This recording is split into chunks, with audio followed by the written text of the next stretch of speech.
बोलिए वृंदावन बिहारी लाल की जय। आप भाग्यशाली हैं, आप घर बैठे भक्तमाल की कथा सुन रहे हैं।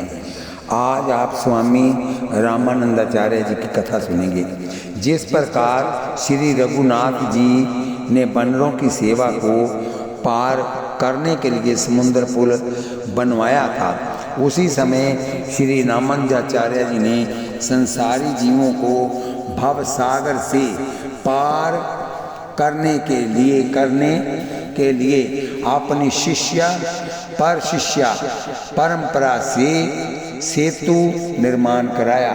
श्री अनंतानंद जी, श्री कबीरदास जी, श्री सुखानंद जी, श्री सुरसुरानंद जी, श्री पद्मावती जी, श्री नरहरि यानंद जी, श्री पीपा जी, श्री भगवान नंद जी, भावानंद जी, श्री रैदास जी, श्री धन्ना जी, श्री सैन जी और श्री सुरसुरानंद जी की पत्नी, ये श्री रामानंदाचार्य जी के सर्वप्रधान 12 शिष्य थे। इनके अतिरिक्त और भी बहुत से शिष्य पर शिष्य एक से एक प्रसिद्ध एवं प्रतापी हुए। ये संसार का कल्याण करने वाले भक्तों के आधार और प्रेम भक्ति के खजाने थे। श्री रामानंदाचार्य जी ने ये बहुत काल तक शरीर को धारण कर शरणागत जीवों को संसार सागर से पार किया। बोलिए वृंदावन बिहारी लाल की जय। श्री रामचंद्र जी ने हनुमान जी, अंगद, नल, नील आदि वानर भालुओं की सहायता से समुद्र पर पुल बांधा था। श्री स्वामी रामानंदाचार्य जी ने श्री अनंतानंद, कबीर आदि शिष्यों की सहायता से भवसागर पर भक्ति सेतु बांधा। यद्यपि समुद्र पर सेतु बांधने में वानर भालुओं का भी बड़ा भारी योगदान रहा, परंतु उनमें भी जो बल पराक्रम था वह राम जी का ही था, अतः सुजय श्री रामचंद्र जी का ही हुआ। उसी प्रकार श्री स्वामी जी के शिष्यों द्वारा यद्यपि भक्ति का प्रचुर प्रचार हुआ, परंतु उनमें जो प्रभाव है वह श्री स्वामी जी का ही है। अतः भक्ति सेतु निर्माण श्री स्वामी रामानंदाचार्य जी को ही कहा गया है। श्री राम से श्री रामानंदाचार्य जी की विशेषता ये है कि श्री राम ने 90 तुले 100 योजन विस्तृत तर्ण समुद्र पर 100 योजन लंबा और 10 योजन चौड़ा पुल बांधा था, परंतु वह भी पर्याप्त नहीं हुआ। सेतु बंद भई वीर अति कपि नव पंथ उड़ाही अपर जल चरण ऊपर चढ़ी चढ़ी पार ही जाही। और जो बना भी वह भी अब केवल कथा का विषय रह गया है, पृथ्वी पर एक तीर्थ मात्र रह गया है। पुल तो श्री रामचंद्र जी ने विभीषण जी की प्रार्थना पर अपने राज्य काल में ही तोड़ दिया था, परंतु श्री स्वामी रामानंदाचार्य जी ने भवसागर पार सेतु बांधा तो अनंत विस्तार वाला है, तथा भक्ति सेतु भी अनंत विस्तार वाला है। संपूर्ण ब्रह्मांड के बीच एक साथ इस सेतु द्वारा सुखपूर्वक भव सागर को पार कर सकते हैं। ये शाश्वत सेतु है, जिससे सिद्ध होता है कि श्री राम से बढ़कर श्री रामानंद जी की महिमा है। तभी तो कहा गया है, तुम हते अधिक गुर ही जिया जानी। जैसे समुद्र को पार करना अत्यंत अगम है, श्री रामचंद्र जी भी समुद्र की अगाधता अपारता विषनता को देखकर अधीर हो गए थे। यथा सुनु कपीस लंकापति वीरा, केह विधि तरिये जल्दी गंभीरा। संकुच मकर उर जश जाति आति अगाध दुस्तर सब भांति, परंतु सेतु बंद जाने से सब सहज ही पार हो गए। तभी तो कहा गया है कि अति अपार जे सरतवर जो नृप सेतु कराही चढ़ी पीपली कौ परम लदु बिनु श्रम पार ही जाही। उसी प्रकार भव सागर को पार करना अर्थात आवागमन से छूटना अत्यंत दुष्कर कार्य है। या नव परावार को उलगी पार को जाए तिया छवि छाया ग्रहणी ग्रसे बीज ही जाए। परंतु आचार्य कृपा से भक्ति सेतु के बंध जाने से उनके अवलंबन से असंख्यों पतित से पतित जीव भी जीवन मुक्त हो गए, हो रहे हैं और होते रहेंगे। जन्म मरण गर्भवास की अविच्छिन्न परंपरा ही भव सिंधु है। बहुत ही बड़ा सुंदर किसी कवि ने लिखा है, जगत समुद्र अपार तासु के जन्म मरण तट काम क्रोध मद लोभ तासु में लहरी महाबट मोहग्रह अति प्रबल निगल जावे संसारा तामे गोता खाई नहीं कहू तनक उभारा। दुख पाए बूढ़न लगत है सुख पाए उछरत जानी दीनानाथ रघुनाथ बिन कौन छुड़ावे आनी। भक्ति सेतु भक्ति के विविध विधान ही भक्ति सेतु के स्तंभ हैं। उनमें दृढ़ता ही स्तंभ ही की मजबूती है, श्रद्धा की ही इनकी पटरी है। संत सतगुरु कृपा की छाया तात्पर्य गुरु कृपा का आश्रय लेकर श्रद्धा पूर्वक श्रवण कीर्तन आदि करने से जीव सहज ही भाव बाधा से मुक्त हो जाता है। भारत के इतिहास में 13वीं 14वीं शताब्दी का समय ऐसा ही था। देश में जवनों का राज्य था। अधर्म मित्र कलयुग का बल पाकर जवन देश पर मनमाना अत्याचार कर रहे थे। हिरण्यकशिपु रावण और कंस की तरह दुष्ट म्लेच्छ सनातन धर्म को निर्मूल करने का बीड़ा उठाए हुए थे। उन दिनों गोस्वामी तुलसीदास जी की ये उक्ति अक्षराक्षरा चरितार्थ हो रही थी। जय विधि होई धर्म निर्मूला सो सब करहीं वेद प्रतिकूला। बोलिए वृंदावन बिहारी लाल की जय। हिंदू बलात् मुसलमान बनाए जा रहे थे और अस्वीकार करने पर तलवार के घाट उतार दिए जा रहे थे। जवनों की कूटनीति से हिंदुओं में भारी फूट पड़ गई थी। कोई किसी का सहायक नहीं था। उन्हीं दिनों तीर्थराज प्रयाग के एक ब्राह्मण परिवार को मुस्लिम धर्म अस्वीकार करने के कारण यवनों ने मार डाला। एक 24 वर्ष का किशोर जिसका नाम मनसुख था, वह जैसे तैसे प्राण बचाकर भाग गया। उसने हिंदुओं एवं हिंदू धर्म की ये दुर्दशा देखी नहीं गई। अतः इस दुख के निवारण के लिए वह गंगा तट स्थित एक गौर वन में कठिन तप करने लगा। बालक की प्रबल निष्ठा, पवित्र भावना तथा दर्शन की उत्कंठा को देखकर भक्तवत्सल भगवान श्री राम उन पर कृपा करने के लिए एक बालक का रूप धार कर उसके पास आए। अत्यंत सुगर सलोने सांवरे समवयस्क बालक को देखकर मन सुख सब कुछ भूल गया और वह उसके साथ खेलने लगा। परंतु थोड़ी ही देर बाद उसे अपने परमाराध्या श्री राम की याद आ गई और बस हा राम, हा रघुनाथ, हा दीन बंधु ऐसा कहकर कर्दन करने लगा। तब बालक रूपधारी श्री राम ने पूछा, भैया तुम इतने विकल क्यों हो रहे हो? तुम्हें क्या कष्ट है? मनसुख ने कहा, मित्र तुम हमारा दुख सुनकर क्या करोगे? उसे तो एकमात्र श्री राम ही दूर कर सकते हैं।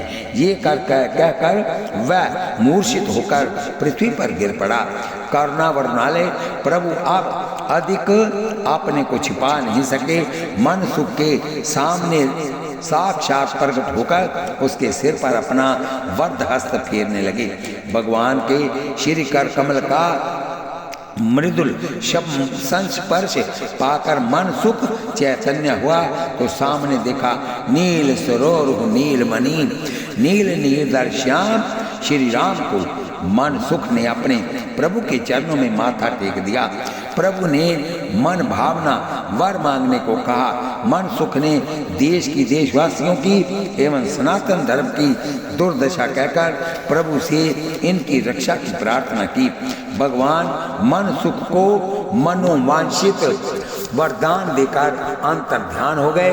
इधर मन सुख भी कुछ दिन बाद शरीर त्याग कर भगवत धाम को चले गए। हर्षिकेश के एक ब्राह्मण दंपति भगवत दर्शनार्थ श्री बद्रिकाश्रम में कठिन तप कर रहे थे। भगवान ने कृपा करके दर्शन दिया और वर मांगने को कहा। वह ब्राह्मण ब्राह्मणी ने यही वर मांगा कि आप हमारे पुत्र बनकर हमें अपनी बाल लीला का सुख प्रदान करें। एम वस्तु कहकर प्रभु अंतर ध्यान हो गए। कालांतर में वही ब्राह्मण तीर्थराज प्रयाग में जन्म लिए और पुण्य सदन नाम से विख्यात हुए तथा वह ब्राह्मणी पुनः उनको पत्नी रूप में प्राप्त हुई। उनका नाम था सुशीला। श्री पुण्य सदन और सुशीला यथा नाम तथा गुण को चरितार्थ कर रहे थे। घर में अपार संपत्ति थी। प्रतिदिन बड़ी श्रद्धा से विविध दान पुण्य करते ब्राह्मण दंपति के परमाराध्य थे भगवान वेणी माधव जी। सब सुख समृद्धि से परिपूर्ण घर में यदि अभाव था तो केवल एक पुत्र का। उसके लिए ब्राह्मण ब्राह्मणी दोनों बड़ी निष्ठापूर्वक श्री वेणु माधव जी का पूजन करते। एक दिन श्री सुशीला जी भगवान की पूजा करके अंचल पसार कर पुत्र की कामना कर रही थी कि तभी दयालु प्रभु ने उसके अंचल में एक प्रसादी माला एवं दक्षिणाव्रत शंख डाल दिया और मेघ गंभीर वाणी से बोले, हे माता जी आपका मनोरथ पूर्ण हो। माता संबोधन करके मानो भगवान के ने संकेत किया कि मैं स्वयं पुत्र होऊंगा। इसी वरदान के अनुसार विक्रमी संमत 1256 माघ कृष्ण सप्तमी तिथि चित्रा नक्षत्र सिद्ध योग कुंभ लग्न में 7 दंड दिन चढ़े। स्वयं भगवान श्री राम जी पुण्य सदन सुशीला के पुत्र रूप में प्रकट हुए। अत्यंत अलौकिक सौंदर्य सिंधु शिशु को देखकर माता पिता के हर्ष का ठिकाना नहीं रहा। बड़े उत्साह से जन्मोत्सव मनाया गया तथा समय जात कर्म आदि सब संस्कार सानंद संपन्न हुए। नामकरण के शुभ अवसर पर ज्योति वृद्ध ब्राह्मणों ने बालक का नाम रखा रामदत्त। शिशु रामदत्त अपनी नित्य नवीन लोकोत्तर लीलाओं द्वारा माता पिता पुरजन परिजन को परमानंद प्रदान करते थे। भाद्रपद शुक्ल पक्ष की त्रक्षी ऋषि पंचमी को अन्नप्राशन का उत्सव मनाया गया। बालक राम दत्त ने खीर के कटोरे का स्पर्श किया। माता ने खीर के अतिरिक्त और भी बहुत सी बनी मिठाई नमकीन आदि को बालक के मुंह में डाला, परंतु आप केवल थोड़ी सी खीर खाकर मचल गए और कोई वस्तु मुंह में लेते ही नहीं। उसी दिन से एकमात्र खीर ही आपका खाद्य रहा। एक दिन आपके पिता पूजा गृह में बैठे ध्यान कर रहे थे। आप घुटवन मल चलकर चुप से पिता के पास पहुंचकर पूजा में रखा हुआ दक्षिणाव्रत शंख बजाने लगे। पिताजी ने चौंक कर नेत्र खोला तो देखा बालक रामदत्त है। बालक की चप्पलता पर प्रथम तो हंसी गए, परंतु बाद में विचार आया कि पूजन योग्य शंख को अनजान में बालक ने मुंह से फूंक कर बजा दिया कहीं ऐसा न हो कि भगवान अप्रसन्न हो जाएं। अतः वह प्रभु से क्षमा प्रार्थना करने लगे। रात्रि में भगवान वेणी माधव ने स्वप्न दिया कि बालक को मेरा ही स्वरूप समझकर शंख उसे ही दे दो, उसे बजाने दो। प्रातःकाल पिता ने ये दक्षिणा व्रत शंख आपको ही सौंप दिया। आप दिन में 4 बार प्रातः, मध्यम, संध्या एवं शयन काल में शंख ध्वनि करते, जिसे सुनकर लोगों को महान आनंद मिलता। 5 वर्ष की अवस्था में पिताजी आपको श्री मद वाल्मीकि रामायण, गीता, भागवत आदि के श्लोक कंठ कराने लगे। कोई भी श्लोक का अर्थ प्रसंग एक बार श्रवण मात्र से ही कंठस्थ हो जाता। आपकी इस अलौकिक प्रतिभा को देखकर बड़े बड़े विद्वान आश्चर्यचकित हो जाते। प्रयाग कुंभ के अवसर पर विद्वानों की विशाल सभा में आपने संपूर्ण श्री मद वाल्मीकि रामायण मुखाग्र सुनाई और श्री रामायण के रहस्यों को समझाया तथा जनता के आग्रह करने पर सबको सदुपदेश दिया। सब लोगों ने एक स्वर से स्वीकार किया कि ये तो कोई अवतारी बालक है और आगे चलकर निश्चय ही जगत गुरु होगा। उस समय आपकी अवस्था 7 वर्ष की थी। 8वें वर्ष माघ शुक्ल दक्षिण द्वादशी को यज्ञोपवीत संस्कार किया गया। उपनयन विधि के अनुसार ये पलाश दंड धारण कर काशी में पढ़ने के लिए चले गए। कुछ दूर जाने पर पुरोहित ने कहा, आप लौट आइए, विधि पूरी हो गई। आप बोले कि मुझे झूठी रीति पसंद नहीं है, मैं तो अब विद्या अध्ययन करने काशी जाऊंगा ही। सब लोग समझाते हार गए, परंतु आप अपने निश्चय पर अडिग रहे। अंतोगत्वा माता पिता भी घर छोड़कर आपके पीछे पीछे चल पड़े। प्रयाग में पैदल चलकर काशी पहुंचे। काशी में आपके मामा पंडित ओमकार शर्मा न्यायिक रहते थे। माता पिता आपको लेकर उन्हीं के घर गए। श्री ओमकार शर्मा के संरक्षण में आपने अध्ययन प्रारंभ किया और अत्यंत अल्पकाल में ही सर्वशास्त्र निशांत हो गए। विद्या अध्ययन का फल है विवेक की प्राप्ति, नहीं तो विद्या बिन विवेक उपजाए। श्रम फल पड़े, किए और पाए। आपको विवेक प्राप्त हो चुका था। पुत्र की वैराग्य वृत्ति को देखकर पिता माता ने शांडिल्या गोत्रोत्पन्ना माधवी नाम की सर्वगुण संपन्ना कन्या के साथ विवाह निश्चय कर दिया। आपने शास्त्रीय सत्तर्कों द्वारा भक्ति ज्ञान वैराग्य की श्रेष्ठता का प्रतिपादन करते हुए आजीवन नैष्ठिक ब्रह्मचार्य व्रत धारण करने का अपना निश्चय पिता के सामने प्रस्तुत किया। उधर माधवी को स्वप्न में दिव्य देश मिला कि तुम रामानंद जी को पतित वेन वर्ण करने का निश्चय छोड़कर गुरु मानकर उनसे उपदेश ग्रहण करो, तुम्हारा कल्याण हो जाएगा। माधवी अपने परिवार वालों को साथ लेकर श्री रामानंद जी की शरण में आई और उसने मंत्र दीक्षा की याचना की। श्री रामानंद जी ने उनके प्रेम अनुग्रह को देखकर उनकी सच्ची जिज्ञासा जानकर कृपा करके शंख बजा दिया। दिव्य शंख ध्वनि सुनते ही उनकी समाधि लग गई। कुछ देर बाद जब समाधि टूटी तो वह बोली, मुझे साक्षात भगवान से दिव्य दीक्षा मिल गई। अब मैं अभी ही भगवत धाम को जा रही हूँ। इनके बाद उसने ब्रह्मरंध्र से प्राणों का उत्कर्मण कर भगवत पद को प्राप्त कर लिया। श्री रामानंद जी का ये दिव्य प्रभाव क्षण मात्र में संपूर्ण काशीपुरी में व्याप्त हो गया। असंख्य नर नारी दीक्षात पूजन की सामग्री ले लेकर आपके पास आने लगे। और की तो बात ही क्या, स्वयं माता पिता भी आपसे दीक्षा के लिए प्रार्थना करने लगे। तब तो श्री रामानंद जी को बड़ा ही संकोच हुआ और इस धर्म संकट से बचने के लिए एकाएक सबके देखते देखते अंतर ध्यान हो गए। उस समय सबके शोक का पारावार नहीं रहा और माता पिता को पुत्र विरह में मूर्छित होकर पृथ्वी पर गिर पड़े। माता पिता ने मूर्छित दशा में दिव्य साकेत धाम का दर्शन किया और वहां पुत्र रामानंद को दिव्य आसन पर बैठे देखा।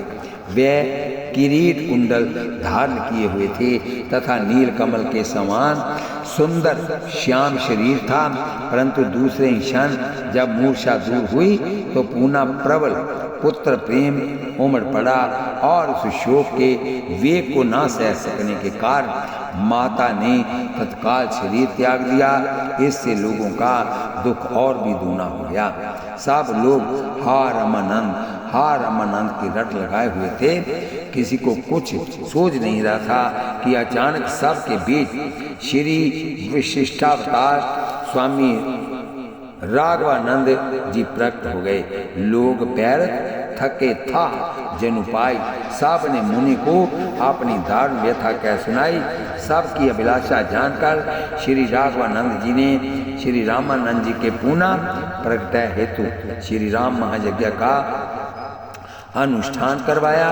श्री राम षट्क्षर मंत्र से विधि पूर्वक 1 सहस्त्र सदाचारी ब्राह्मणों ने 6 करोड़ आहुतियां दी। अंतिम आहुति पढ़ते ही श्री रामानंद जी अपनी अलौकिक कांति से संपूर्ण जग मंडप को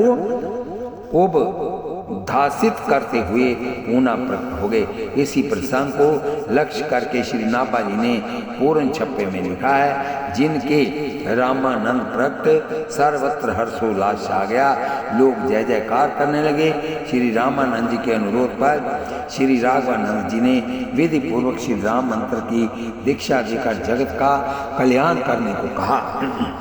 श्री गुरुदेव राघवानंद जी की आज्ञा लेकर श्री स्वामी रामानंदाचार्य जी की पंचगंगा घाट पर नवनिर्मित कुटी में रहकर भजन साधन करने लगे। आप यद्यपि भगवदावतार हैं तो भी लोगों को शिक्षा देने के लिए स्वयं भी नियम पूर्वक सभी भक्ति के साधनों का बड़े प्रेम से अनुष्ठान करते। वहाँ रहकर आप अपने दर्शन स्पर्श समागम से सबको सुख शांति प्रदान करते। बड़े बड़े जोगी जति जपी तपी ज्ञानी ध्यानी पंडित विद्वान साधु संत सन्यासी आपके द्वारा आपकी जिज्ञासा का समाधान पाते। आपके द्वारा सबकी शास्त्र ग्रंथियों एवं हृदय ग्रंथियों का सहज ही विमोचन हो जाता। कुटिया में कथा कीर्तन सत्संग का आज सत्र परवाह चलता रहता। आपकी दिव्या शंख ध्वनि को सुनकर असंख्य जीव रोग शोक दुख द्वंद से मुक्ति पाकर आनंद लाभ करते। शंख का अद्भुत प्रभाव था। उसकी ध्वनि से आर्थ का निवारण, अर्थार्थी को अर्थ लाभ, जिज्ञासु को तत्व निर्णय, ज्ञानी को आत्म परमात्मा का यथार्थम्य ज्ञान एवं प्रेमी को प्रेम प्राप्त होता था। श्री स्वामी रामानंदाचार्य जी की महिमा सुनकर सुधौली के राजा अपने क्षय रोगाग्रस्त राजकुमार को लेकर आपकी शरण में आए और अत्यंत दीन होकर राजकुमार की प्राण रक्षा के लिए प्रार्थना किए। श्री स्वामी जी ने कहा, श्री गंगा जी जगन माता है, तुम अपने पुत्र को इन्हीं की गोद में डाल दो। आज से 7वें दिन ये तुम्हारे पुत्र को आरोग्य प्रदान पूर्वक वापस कर देगी। मोहासक्त राजा रानी को साहस नहीं हुआ कि जीवित राजकुमार को गंगा में बहा दें, परंतु श्री स्वामी जी के वचनों में विश्वास कर राजकुमार स्वयं माता पिता की आंख बचाकर श्री गंगा जी में कूद गया। 7 दिन तक गंगा माता के दिव्य धाम में निवास कर देवताओं के द्वारा परम प्यार पाकर श्री राजकुमार फिर ऊपर आ गया। पुत्र जीवित से सर्वदा निराश राजा रानी अपने राजकुमार की कंचन सी दिव्य काया देखकर अत्यंत हर्षित हुए और बार बार श्री स्वामी रामानंदाचार्य जी एवं गंगा माता को प्रणाम किए तथा महान उत्सव मनाए। एक बार शिवरात्रि के दिन श्री स्वामी रामानंदाचार्य जी दिन में अत्यंत भीड़ भाड़ विचार कर अर्धरात्रि के समय श्री विश्वनाथ जी का दर्शन करने गए, परंतु तब तक मंदिर का द्वार बंद हो चुका था। अतः आप लौट चलने की बात सोच ही रहे थे कि उधर मंदिर में श्री पार्वती जी ने शिवजी से कहा कि रामानंद जी आपके दर्शनार्थ आए हैं, परंतु द्वार बंद होने से बिना दर्शन किए ही लौट जा रहे हैं। यह सुनकर शिवजी ने अपने प्रधान गण नंदीश्वर को आज्ञा दी। उन्होंने तुरंत मंदिर का द्वार खोल दिया। श्री स्वामी जी साक्षात श्री गिरजा शंकर का दर्शन कर उन्हें प्रणाम करने के लिए झुके ही थे कि शिवजी ने उन्हें हृदय से लगा लिया और परम दिव्या आसन पर बैठाकर बोले, अहो आप तो साक्षात हमारे परमाराध्य श्री राम ही हैं। लोक कल्याणार्थ आप अवतार लेकर संसारी जीवों को शिक्षा देने के लिए स्वयं भक्ति साधना करते हैं। आपके द्वारा भक्ति का महान प्रचार होगा। श्री स्वामी जी ने कहा कि आपका कथन सत्य है, परंतु ये कराल कलिकाल किसी को कुछ करने नहीं देता है। यदि कोई यकिंचित प्रयास करता भी है तो वह हठात उसे अपने ही रंग में रंग लेता है। श्री शिव जी बोले, आपके महान प्रभाव के सामने कलयुग की एक भी नहीं चलेगी। आप तो निशंक होकर धर्म प्रचार कीजिए, कलयुग तो आपका चेला बन जाएगा। आप तो परम समर्थ हैं। इस प्रकार शिव जी और श्री रामानंद जी के बीच और भी बहुत सी आनंदमयी वार्ताएं हुई। दोनों ही परम दिव्या विभूतियों का मिलन लोक कल्याण की मांगलिक भूमिका है।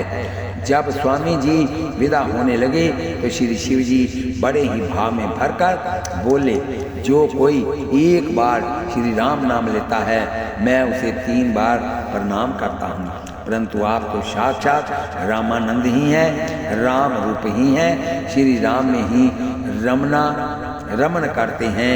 अब आप ही बताइए मैं किसकी कितनी बार प्रणाम करके आपका सत्कार करूं? बोले शिवजी, कह करामा 3 बार ते ही करूं प्रणामा। आप राम आनंदमय राम रूपरत राम कहूँ कहाँ सत्कार करी कीर्ति करो प्रणाम। बोलिए वृंदावन बिहारी लाल की जय। श्री स्वामी जी पुनः कुटी पर आ गए।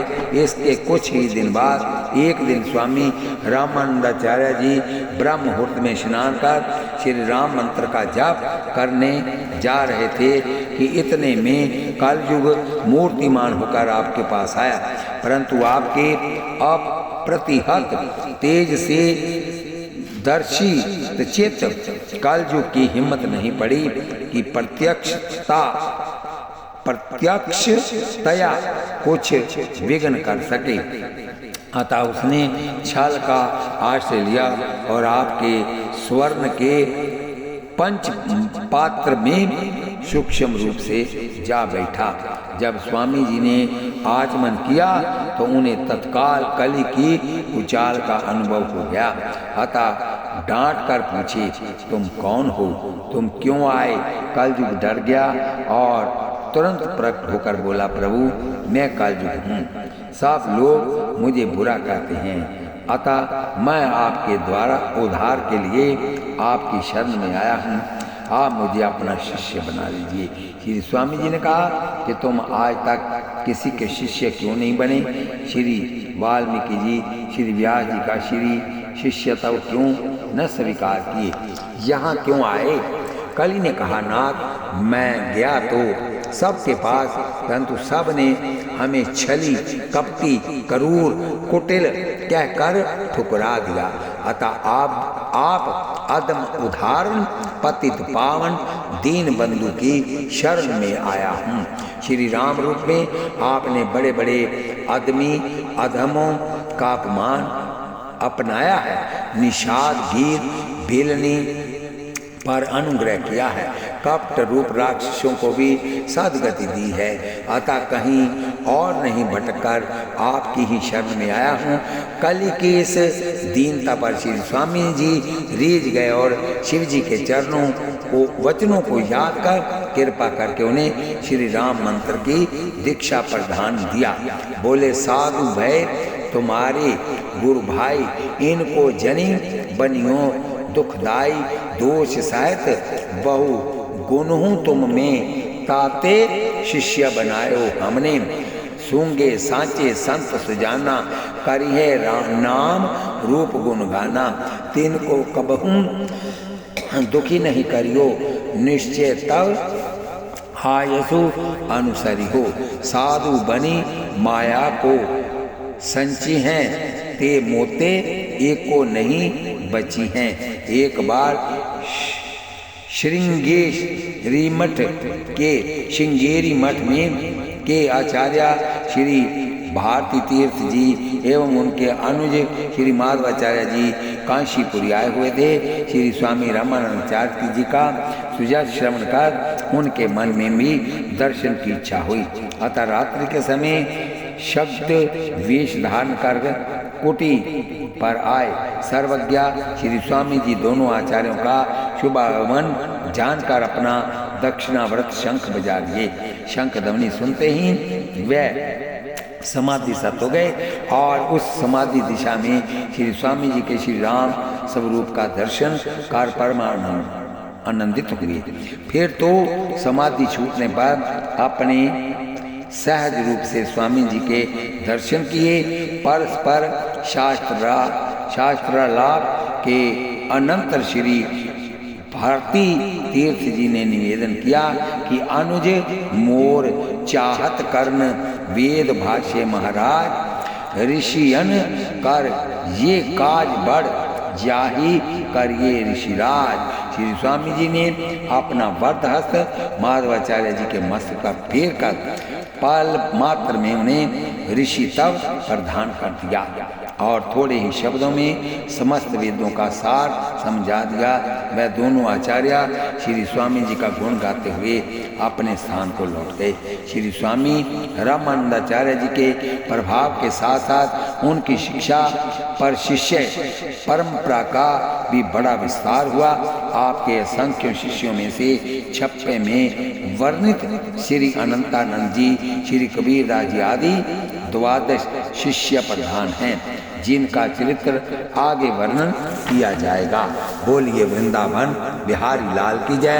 एक बार काशी में श्रावणी के पुण्य पर्व पर समस्त भारत के विद्वानों एवं धर्माचार्यों की सभा हुई। सभा में तात्कालीन यवनों के अत्याचार पर विचार विमर्श हुआ और धर्म रक्षा का अन्य कोई उपाय न लेकर सब लोग मिलकर स्वामी रामानंदाचार्य जी के पास गए।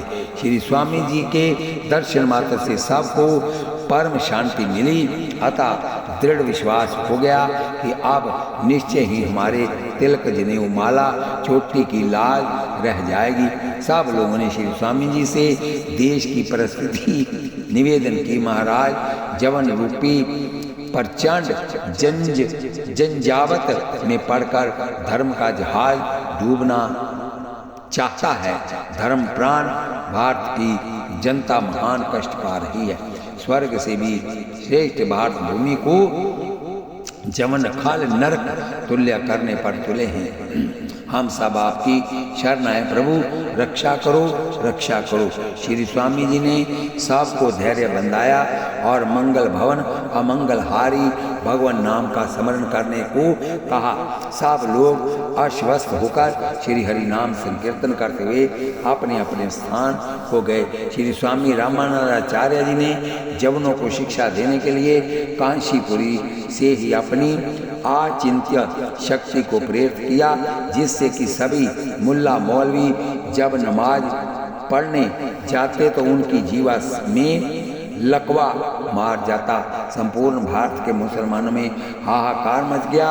तब सभी फकीर, मुल्ला, मौलवी एकत्रित होकर आपस में विचार किए कि हम लोगों के ऊपर ये संकट क्यों, कहाँ से आया है। मुस्लिम फकीरों में इब्न नूर और मीरत की नाम के 2 फकीर बोले कि ये सब करामात किसी सिद्ध हिंदू फकीर की है। हमने सुना है कि काशीपुर में स्वामी रामानंदाचार्य जी बड़े सिद्ध चमत्कार महापुरुष हैं, और ये भी सुना है कि सभी हिंदू मिलकर अपने धर्म की रक्षा के लिए उनकी शरण में गए थे। निश्चय ही हम लोगों को अपने कर्म का फल चखाने के लिए उन्होंने ही कुछ यंत्र मंत्र किया है। अतः हम लोगों को भी उनके पास चलकर क्षमा प्रार्थना करनी चाहिए। मुसलमानों को सीधे स्वामी रामानंदाचार्य जी के पास जाने का साहस नहीं हुआ। अतः सभी पहले श्री कबीर जी को अपना सजातीय जानकर उनके पास जाकर अपना दुखड़ा सुनाए। निष्पक्ष एवं स्पष्टिवक्ता श्री कबीर जी ने मुसलमानों को बहुत फटकारा।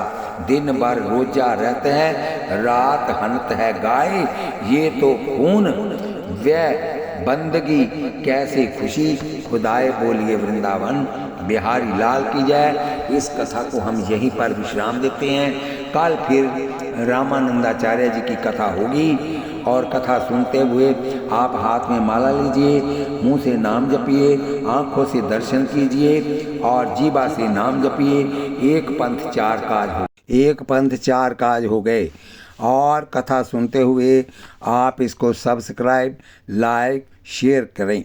शेयर की हुई कथा यहाँ तक जाएगी, जो लोग सुनेंगे उनका आधा फल आपको भी प्राप्त होगा। सब्सक्राइब एक बार ही होता है, शेयर और लाइक आप प्रतिदिन कर सकते हैं। कल फिर रामानंदाचार्य जी की कथा होगी। बोलिए वृंदावन बिहारी लाल की जय, बोलिए जुगल सरकार की जय। श्री कृष्ण गोविंद हरे मुरारे, हे नाथ नारायण वासुदेव। बोलिए बांके बिहारी लाल की जय।